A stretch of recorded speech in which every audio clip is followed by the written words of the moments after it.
좋아요, 구독! 서울경제TV 증시8 조간브리핑 시간입니다. 서울경제신문에서 발행한 이슈 전해드리는데요. 첫 번째 소식부터 하나하나 짚어보겠습니다. 화면 살펴보시죠. 투기에서 투자로 비트코인 제도권 입성. 네, 앞서서 외신에서도 굉장히 자세하게 다뤘었는데요. 비트코인 ETF 상장됐습니다. 비트코인을 기초 상품으로 하는 상장지수 펀드가 이르면 11일 현지 시간으로 어제 미국 뉴욕 증시에 상장이 된 건데요. 이미 어제부터 거래가 되고 있습니다. 미 증권당국은 비트코인 현물 ETF를 처음으로 승인을 완료했고요. 이에 따라 비트코인은 월가에서 거래되는 제도권 자산군으로 편입이 됐다라는 평가입니다. 해당 ETF는 가상자산 거래소를 통하지 않고도 비트코인 현물을 일반 주식 계좌로 취급할 수 있는 상품을 의미합니다. 증권거래위원회 즉 SEC는 겐슬러 위원장이 상장지수 상품 ETP의 상장과 거래를 승인했다라고 전했고요. 여기서 ETP는 ETF를 포괄하는 개념입니다. SEC의 승인으로 블랙록과 아크 인베스트먼트, 피델리티 인베스트먼트 등이 신청한 11개의 비트코인 현물 ETF가 뉴욕 증시에 상장이 됐고요. 대다수의 펀드는 어제부터 거래가 시작됐습니다. 비트코인 신뢰성이 증가됐다라는 평가가 있습니다. 월가에선 현물 ETF 출시로 비트코인에 대한 신뢰성, 투자 접근성이 개선됐다라고 분석하고 있고요. 최대 1,000억 달러, 한화로 약 131조 원의 자금이 신규 유입될 것으로 관측되고 있습니다. 이에 가상자산 업계의 기대는 더욱더 커져가고 있는 상황이고요. 현재 비트코인 가격은 SEC의 발표 전과 큰 변화 없이 유지되고 있는 중입니다. SEC 승인 이후에도 법 개정 등 거쳐야 할 관문은 많습니다. 특히 실제 가상자산 ETF가 국내 시장에 등장하려면 상당히 시간이 걸릴 수밖에 없다라는 전망이 우세한데요.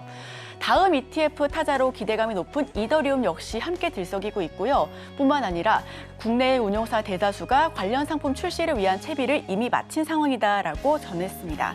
여기서 미래에셋 자산운용과 삼성 자산운용은 이미 해외에서 비트코인 관련 ETF를 운영하고 있고요. 관계자들은 제도와 시스템만 갖춰지면 모두들 뛰어들 것이다라고 내다보기도 했습니다. 법 개정은 아직입니다. 4월 총선 이후 22대 국회가 안착할 때까지는 관련 법에 대해 속도를 내기 어려울 것으로 전망이 되고 있습니다. 한편 금융감독원은 가상자산 거래를 감시하는 가상자산 감독국과 조사국을 출범시켰는데요.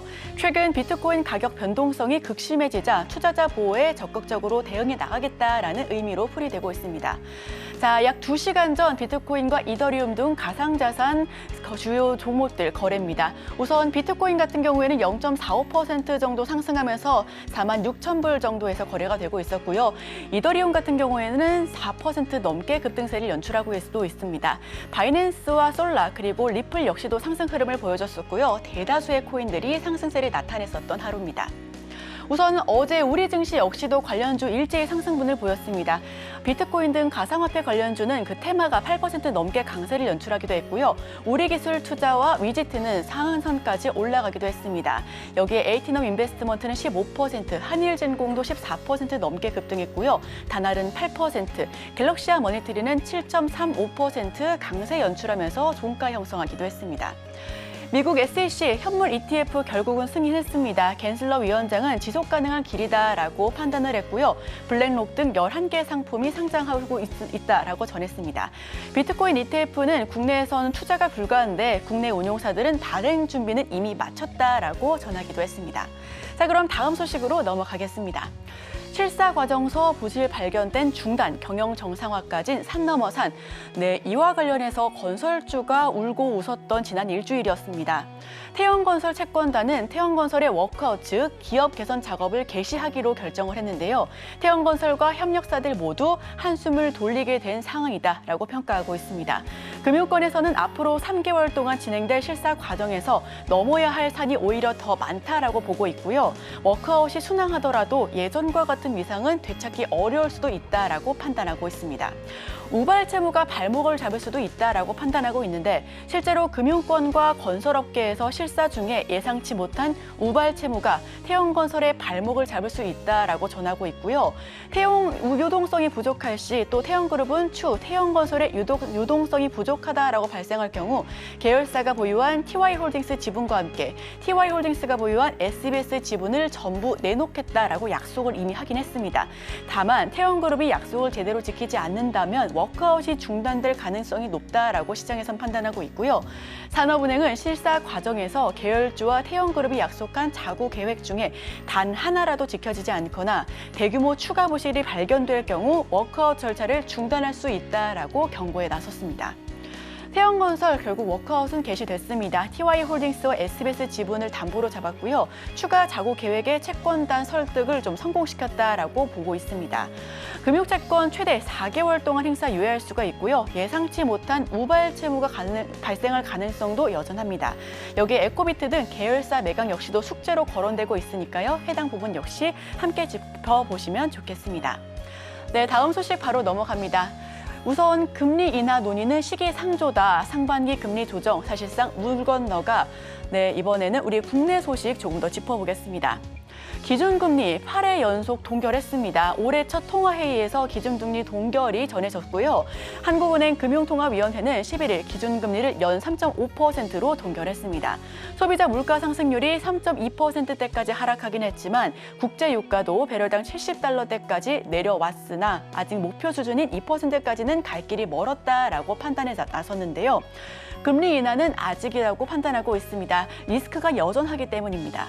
지정학적 갈등이 지속하고 있는 데다가 홍해 해협 통항 중단 등 불안정한 요소가 여전한 상태고요. 여기다 가계대출 등 정책 전환을 어렵게 만드는 요인도 분명히 있고 주택담보대출은 12월에도 늘면서 높은 중과세를 유지하고 있다는 부분이 리스크로 들어와 있습니다. 지난해 2월부터 8회 연속해서 금리 동결을 했고요. 3%대 물가에 가계부채도 아직 불안정하다라고 판단하고 있습니다. 금리를 더 올리자니 부동산 프로젝트 파이낸싱 부실 우려가 여전히 남아있고 올해 상반기까지는 동결 기조를 유지할 가능성이 높다라고 판단하고 있습니다. 네, 다음 소식은 IPO 소식 전해드립니다. IPO 큰 장 열리나 대여급 등판 줄 잇는다. 네, 이번에는 IPO 소식을 조금 더 다뤄보겠습니다. 뷰티테크 기업 APR을 시작으로 IPO 다시 대기하고 있다는 소식인데요. 국내 증시가 작년 말부터 회복 흐름을 보이고 또 연내 금리 인하 가능성까지 아직은 높아지면서 그동안 상장을 미뤄왔었던 기업들이 본격적으로 움직일 것이다라는 가능성이 점쳐지고 있습니다. 여기에 다음 타자로 거론되고 있는 종목들은 HD 현대마린솔루션, 지난해 상장 예비심사 청구서를 제출했고요. DN솔루션즈는 상장 주관사 선정 작업에 돌입했습니다. LG CNS는 올해 상장할 가능성이 높다라고 보여지고 있습니다. 마켓컬리 역시 IPO 재추진에 대한 기대감이 높고요. SK 에코플랜트는 올해 등판이 기대되는 대어이기도 합니다. 여기에 더해서 SSG닷컴과 CJ 올리브영, K뱅크, 오아시스마켓 등 올해 IPO 후보로 이름을 올린 상태다라고 전달했습니다. 연초부터 IPO 대여가 등판할 것이다라는 기대감과 함께 지난해부터 지속적으로 금리 우선은 증시가 회복됐었고 금리 인하에 대한 그런 기대감도 함께 있었고요. 올해 코스피 시장 조단위 IPO가 다수 들어올 것이다라는 전망과 함께 전문가들은 코스피 공모액 최대 7조 원이 넘을 것이다라는 분석도 함께하고 있습니다. 네, 경기 방어, 배당 2배, 금융주 담는 외국인. 외국인들의 러브콜은 어디로 향해 있을까요? 금융주 쪽으로 몰려있는 듯합니다. 코스피 지수는 사실 연말에는 지속적인 랠리를 보여왔습니다만 올 초부터는 좀 힘이 빠지는 분위기였는데요. 올해 들어 코스피 지수가 연일 하락세를 면치 못하면서 경기 방어주 성격을 갖춘 금융주에 외국인 투자자 순매수세가 유입되고 있습니다. 정책 변경에 따라 1분기 안에 매수하면 2번의 배당을 받을 수 있다는 점도 금융주의 투자 자금이 몰리는 이유로 분석이 되고 있고요. 금융주, 외국인의 러브콜을 잇따라 받고 있습니다. 8거래일 동안 KB금융은 대량 매집을 해왔고요. 순매수 최상단에 거론되기도 했습니다. 같은 기간 신한지주는 381억 원, 우리금융지주는 159억 원, JB금융지주는 36억 원을 쓸어 담기도 했는데요. 배당 수익률이 가장 높았던 종목은 우리금융지주로 꼽혀지고 있습니다. 증권사들은 다만 금융주의 4분기 실적에 상생금융 비중이 60에서 80%가량 반영되는 점은 주가에 부담으로 작용할 것이다라고 판단하고 있고요. 태형건설 이슈로 금융사들의 대손 충당금 적립 부담 역시 커져가고 있다는 점도 금융주에는 리스크로 작동하고 있다라고 판단하고 있습니다. 외국인은 올해 들어 KB금융 순매수를 1위로 종목으로 계속해서 담고 있고요. 신한과 우리 역시 540억 원가량 사들였습니다. 코스피 약세의 안정적인 수익처로 주목을 받고 있고 깜깜이 배당을 없앴기 때문에 3월 2번의 반영 가능성도 높다라는 부분이 굉장히 큰 장점으로 자리하고 있습니다. 네, 마지막 소식 전해드립니다. 공격 투자로 두 자릿수 성장, 티웨이 모델 따르는 경쟁사들.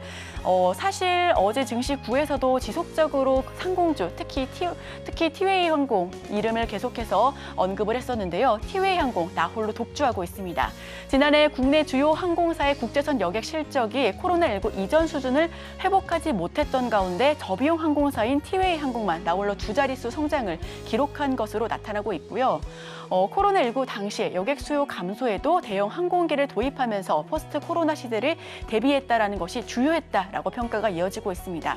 티웨이 항공의 공격적인 투자가 여객 실적 증가로 이어지자 다른 LCC 업체들도 잇따라 신규 기대를 도입하는 등 경영 전략에 변화를 주고 있다라고 전했는데요.